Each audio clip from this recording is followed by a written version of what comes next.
यह कहानी हमारी जिंदगी के सबसे महत्वपूर्ण पहलुओं में से एक को छूती है, मन की शक्ति। कहा जाता है कि दुनिया में मन सबसे शक्तिशाली चीज होती है। यदि आप किसी चीज को पूरी शिद्दत और ईमानदारी से चाहते हैं तो आप उसे जरूर हासिल कर सकते हैं। यह विचार न केवल आम लोगों का है, बल्कि बड़े बड़े महापुरुषों ने भी यही कहा है। लेकिन एक सवाल हर किसी के मन में आता है, अगर यह सच है तो हम अपने मन से जो चाहते हैं वह हमें क्यों नहीं मिलता? कोई भी इंसान अपने जीवन में दुख नहीं चाहता, फिर भी दुख उसके जीवन का हिस्सा बन जाता है। हर कोई सफल होना चाहता है, धन और खुशियां पाना चाहता है, लेकिन ऐसा कितने लोगों के साथ होता है? सोचने वाली बात है, ऐसा क्यों है? क्या वह महापुरुष गलत थे जिन्होंने कहा कि मन की शक्ति से सब कुछ संभव है, या फिर हम ही कुछ गलत कर रहे हैं? इस सवाल का जवाब ढूंढने के लिए आज मैं आपको एक ऐसी कहानी सुनाने जा रहा हूं जो आपकी सोच को बदल सकती है। यह कहानी आपको यह समझने में मदद करेगी कि अपने मन की ताकत का सही उपयोग कैसे करें। आप जान पाएंगे कि आकर्षण का नियम, लॉ ऑफ अट्रैक्शन, असल में कैसे काम करता है। इस कहानी में छिपा संदेश बहुत गहरा है। इसे समझने के बाद आप जान जाएंगे कि अपने मन के अंदर किसी विचार का बीज कैसे बोया जाता है और उसे कैसे पनपने दिया जाता है। इससे पहले कि हम इस प्रेरणादायक कहानी में डूबें, मैं आपकी इस चैनल को सब्सक्राइब जरूर करें ताकि ऐसी और प्रेरक कहानियां आप तक पहुंचती रहें। तो आइए इस कहानी का आनंद लेते हैं और इसके गहरे संदेश को समझते हैं। एक बार की बात है, एक ऐसा आदमी था जिसका जीवन दुखों से घिरा हुआ था। वह जितना भी कोशिश करता, कोई न कोई समस्या उसके रास्ते में खड़ी हो जाती थी। घर में जैसे ही वह कदम रखता, वहां का माहौल तनावपूर्ण और अव्यवस्थित हो जाता था। हर काम में असफलता का सामना करते हुए वह महसूस करता था कि उसके जीवन में कोई दिशा नहीं बची है। जब भी वह किसी से मदद की उम्मीद करता, कोई उसकी मदद करने के लिए तैयार नहीं था। ऐसा लगता था जैसे दुखों का एक भारी पहाड़ उसे हर दिशा से दबा रहा हो। वह बेचारा इस सोच में डूबा रहता था कि अपने जीवन के इन काले बादलों से कैसे उबरे। दिन रात यह विचार उसे परेशान करते रहते थे। उसकी आंखों में चिंता और थकावट साफ देखी जा सकती थी। सोते वक्त भी उसकी नींद खराब रहती थी। उसकी आंखों के नीचे गहरे काले घेरे बन गए थे। यह सब देखकर कोई भी समझ सकता था कि वह कितना दुखी और मानसिक रूप से परेशान था। कभी कभी तो उसके मन में आत्महत्या करने तक के विचार आ जाते थे, लेकिन उसे अपने परिवार का ख्याल आता और वह इस ख्याल को तुरंत नकार देता। उसके अंदर यह संघर्ष चलता रहता था, अपने दुखों से कैसे उबरें। एक दिन उसने ठान लिया कि अब वह इस दुख और कश्मकश से बाहर निकलेगा। उसने यह मन में पक्का कर लिया कि चाहे उसे कितनी भी कठिनाइयां आएं, चाहे कितनी भी मेहनत करनी पड़े, वह इन दुखों से मुक्ति पाकर रहेगा। उसकी अंदर की उम्मीद और संघर्ष ने उसे एक नई दिशा दिखाई। लेकिन सवाल यह था कि कैसे? इसी उधेड़बुन में एक दिन उसने अपने एक पुराने मित्र से पूछा, मुझे अपने जीवन को बेहतर बनाने के लिए क्या करना चाहिए? मित्र ने उसका दुख समझते हुए कहा, तुम किसी बाबा के पास जाओ। बाबा के पास ऐसा एक विशेष मंत्र होता है जिससे सब दुख समाप्त हो जाते हैं। बाबा का आशीर्वाद जीवन को खुशियों से भर देता है और धन संपत्ति की कोई कमी नहीं रहती। बस तुम्हें एक सच्चे बाबा को ढूंढना होगा जो तुम्हारी मदद कर सके। यह सलाह उस आदमी के दिल और दिमाग में गहरे बैठ गई। उसे ऐसा लगा कि शायद यही वह रास्ता है जिसे अपनाकर वह अपने दुखों से मुक्ति पा सकता है। अब वह पूरी तरह से विश्वास करने लगा कि बाबा ही उसकी मदद कर सकते हैं। इस विचार को लेकर वह अपने जीवन में एक नया अध्याय शुरू करने के लिए तैयार हो गया। जब भी उसने किसी बाबा के बारे में सुना, वह बिना समय गंवाए उस बाबा के पास पहुंच जाता। वह सोचता था कि यह बाबा ही है जो उसकी समस्याओं का समाधान कर सकता है। उसकी पूरी उम्मीद अब बाबा के पास जा पहुंची थी और वह इस नई उम्मीद के साथ जीवन मानो कोई नया सवेरा उसकी जिंदगी में दस्तक देने वाला हो। वह आदमी बाबा के पास अपनी समस्या लेकर पहुंचा। उसने बाबा से कहा, बाबा, मेरा जीवन बहुत ही दुखों से भरा हुआ है। मैं किसी भी चीज के लिए तैयार हूं, बस आप मुझे मेरे दुखों से मुक्त कर दीजिए। मैं जो कहेंगे वो करूंगा। बस मुझे मेरे जीवन में सुख और शांति वापस चाहिए। उसकी आवाज में दर्द और उम्मीद दोनों थे। बाबा ने उसे कुछ टोने टोटके बताए और कहा, इन टोटकों को पूरी श्रद्धा और विधि के साथ करना। इसके बाद तुम्हारे जीवन में सुख शांति आ जाएगी और घर में कोई भी अशांति नहीं रहेगी। वह आदमी घर लौटकर बाबा द्वारा बताई गई विधियों को पूरी निष्ठा के साथ करने लगा। दिन रात वह उन टोटकों को करता, लेकिन उसके जीवन में कोई बदलाव नहीं आया। इसके बजाय उसके जीवन में और ज्यादा परेशानियां आ गईं। जो भी टोना टोटका बाबा ने उसे दिया था वह उसे करता गया, लेकिन इसके बदले में बाबा हमेशा उससे दान और दक्षिणा ले लेते थे, जिससे उसका धन धीरे धीरे खत्म होने लगा। उसके जीवन में सिर्फ दुख और परेशानी बढ़ी। अब उसे यह महसूस होने लगा कि बाबा के पास जाकर उसने जो उम्मीदें लगाई थीं, वह सब झूठी साबित हो रही थीं। जो दुख वह महसूस कर रहा था वह और बढ़ गए थे। उसने सोचा, क्या मैं फिर से बाबा के पास जाऊं या नहीं? क्या ये सब सच में मेरी मदद कर रहे हैं? इसी उहापोह में एक दिन किसी ने उसे सलाह दी, तुम अपने घर में किसी पंडित को बुलाकर हवन करवा लो। हवन से घर की सारी बुरी ऊर्जा बाहर निकल जाएगी और घर में सुख शांति आएगी। पंडित को बुलाकर पूरी विधि से मंत्र। यह विचार उस आदमी के दिल में बैठ गया। उसे लगा कि यह शायद आखिरी रास्ता है जो उसे सुख की ओर ले जा सकता है। उसने तुरंत एक पंडित को अपने घर बुलाकर हवन करवाया। हवन विधि पूर्वक संपन्न हुआ और पंडित ने बदले में अच्छे दान दक्षिणा लिए। वह पंडित हवन के बाद घर से विदा हो गया, लेकिन कुछ दिन बाद उस आदमी को यह महसूस हुआ कि उसके जीवन में कोई बदलाव नहीं आया। अब वह और भी ज्यादा निराश हो गया। वह सोचने लगा, क्या सच में मेरे जीवन में कभी सुख आएगा? क्या यह दुख कभी खत्म होगा? उसकी मनोदशा और भी बुरी हो गई। वह पूरी तरह से टूट चुका था और उसकी आंखों में उम्मीद की कोई झलक नहीं थी। उसने हर उपाय को आजमाया, लेकिन उसका जीवन उतना ही बुरा होता चला गया। उसकी यह स्थिति उसे और भी गहरे अवसाद की ओर ले गई। वह सोचने लगा, क्या मेरे जीवन में सचमुच कोई बदलाव संभव है? ये वह समझ नहीं पा रहा था कि अब उसे क्या करना चाहिए। क्या कोई ऐसा रास्ता है जो उसे इस अंधकार से बाहर निकाल सके? क्या उसे फिर से किसी बाबा या पंडित के पास जाना चाहिए, या क्या उसे किसी और उपाय की तलाश करनी चाहिए? फिर एक दिन उसे अपने एक मित्र से एक ऐसे बाबा के बारे में जानकारी मिली जिसे वह पहले नहीं जानता था। यह बाबा दूसरे बाबाओं की तरह दान दक्षिणा नहीं लेता था, बल्कि वह सिर्फ किसी के दिल से पूछे गए सवालों का जवाब देता था। यह सुनकर उस आदमी को लगा, अगर यह बाबा दान दक्षिणा नहीं लेता तो यह जरूर कोई सिद्ध बाबा होगा, क्योंकि आमतौर पर सभी बाबा पैसे लेने के बाद ही कोई समाधान बताते हैं। यह सोचकर जब वह बाबा के पास पहुंचा तो वह देखा कि बाबा गहरे ध्यान में बैठे थे। उसकी उपस्थिति में एक अजीब सी शांति थी जो उस आदमी के अंदर गहरे तक उतर गई। बाबा की समाधि में डूबे हुए होने के बावजूद आदमी ने चुपचाप बैठकर उनके बाहर आने का इंतजार किया। कुछ समय बाद बाबा ने अपनी आंखें खोली। सामने एक दुखी और निराश युवक को देखा। बाबा ने उसकी आंखों के नीचे पड़े काले घेरे देखे और समझ गए कि यह व्यक्ति अपने जीवन में कितनी कठिनाइयों से गुजर रहा है। बाबा ने उसे देखा और पूछा, बच्चे क्या चाहते हो? बाबा के पास क्या लेने आए हो? वह आदमी धीरे धीरे अपनी पीड़ा बयान करने लगा। बाबा, मैं अपने जीवन से बहुत परेशान हूं। मैंने हर तरीका अपनाया, हर वो उपाय किया जो किसी बाबा या गुरु ने मुझे बताया, लेकिन मेरे दुख कम होने की बजाय और बढ़ते गए। मुझे समझ नहीं आ रहा कि मैं क्या करूं। कभी कभी तो आत्महत्या करने का भी ख्याल आता है, लेकिन अपने परिवार के बारे में सोचकर मैं यह कदम नहीं उठा पाता। मैंने आपके बारे में बहुत सुना है बाबा, और इस उम्मीद से आपके पास आया हूं कि शायद आप मुझे कुछ ऐसा रास्ता दिखाएं जिससे मैं अपने दुखों से छुटकारा पा सकूं। मैं तैयार हूं, चाहे वह रास्ता कितना भी कठिन क्यों न हो, मैं उस पर चलूंगा। बाबा ने उसकी बातों को ध्यान से सुना। बाबा ने उसकी पीड़ा महसूस की और कहा, बच्चे, दुखों से मुक्ति के लिए कोई साधारण मंत्र नहीं होते।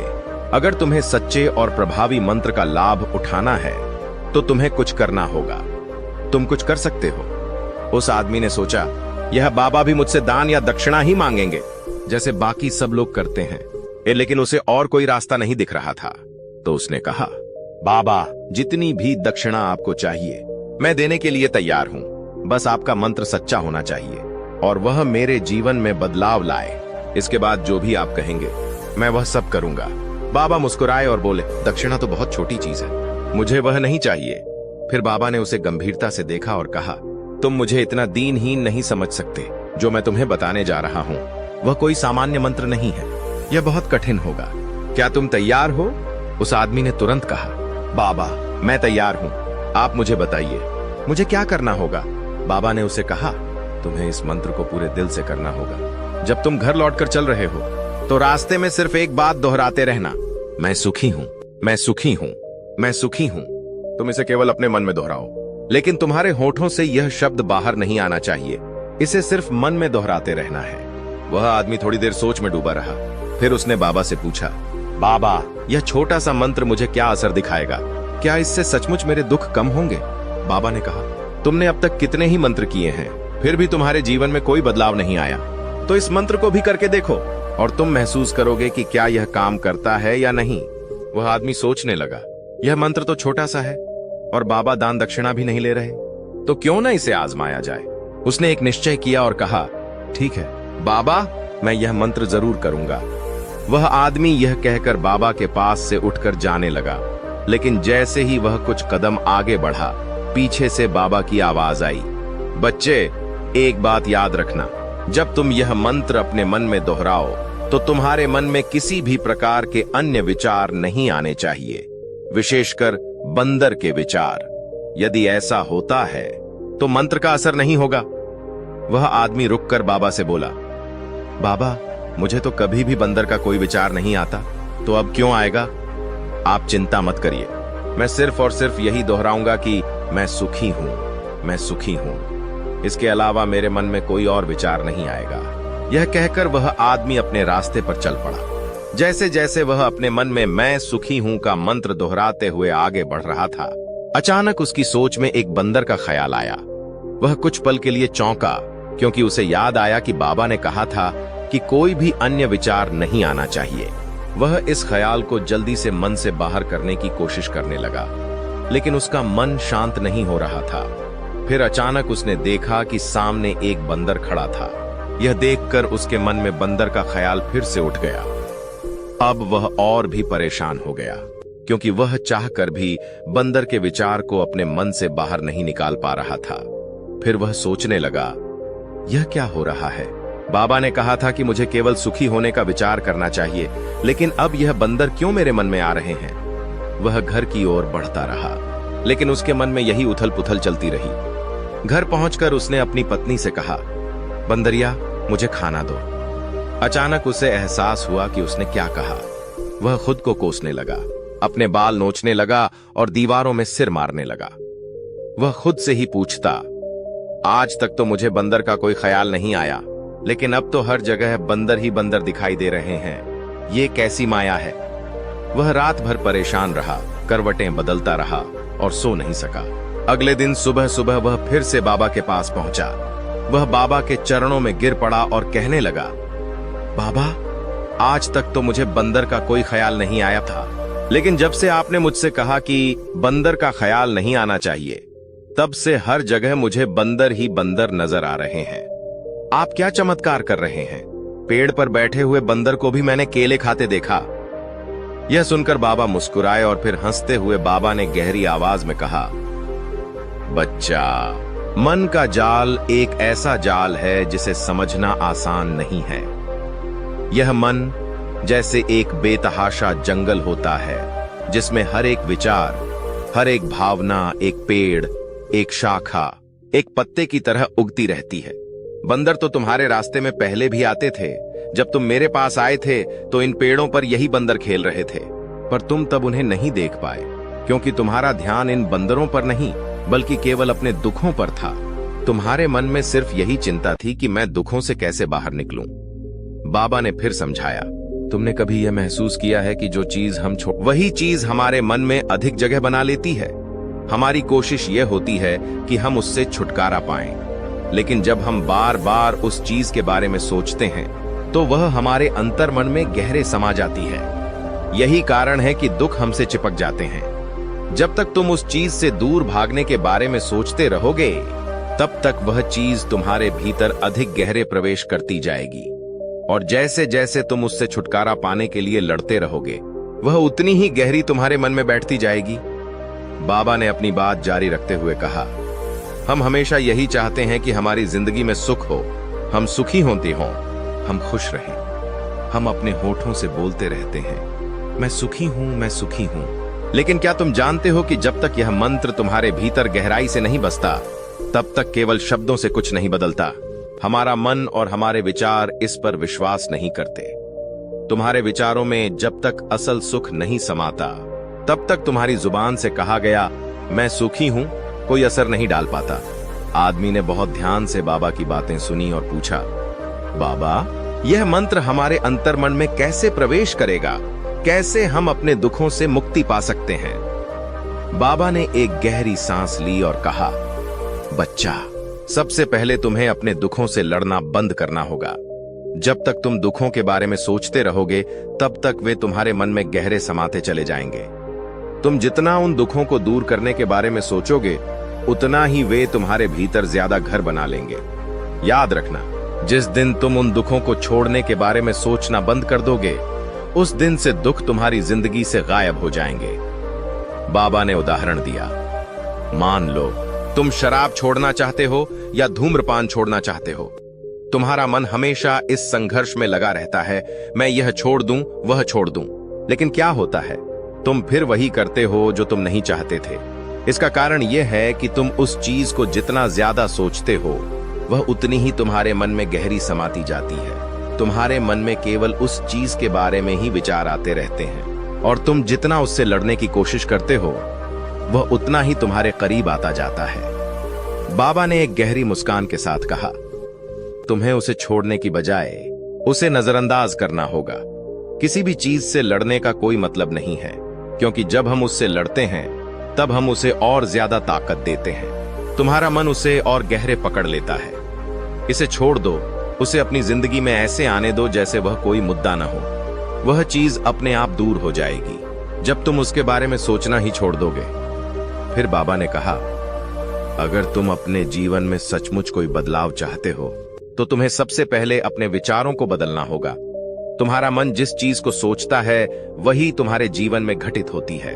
अगर तुम उस चीज को बार बार अपने मन में लाओगे, तो वह चीज तुम्हारे, और तुम उसे छोड़ने की जितनी ज्यादा कोशिश करोगे, वह उतनी ही तुमसे जुड़ती चली जाएगी। बाबा ने एक आखिरी उदाहरण देते हुए कहा, हमारे जीवन में जब भी कोई बुरी आदत होती है, जैसे धूम्रपान या शराब, तो हम सोचते हैं कि हम उसे छोड़ देंगे।